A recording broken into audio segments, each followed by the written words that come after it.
Factor tree of 195.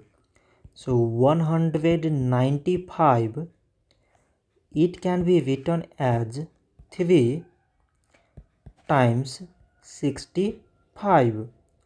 3 times 65 means 195.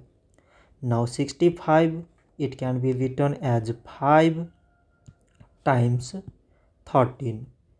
5 times 13 means 65. So now we select the prime numbers among these numbers. So prime numbers here is 3, 5 and 13.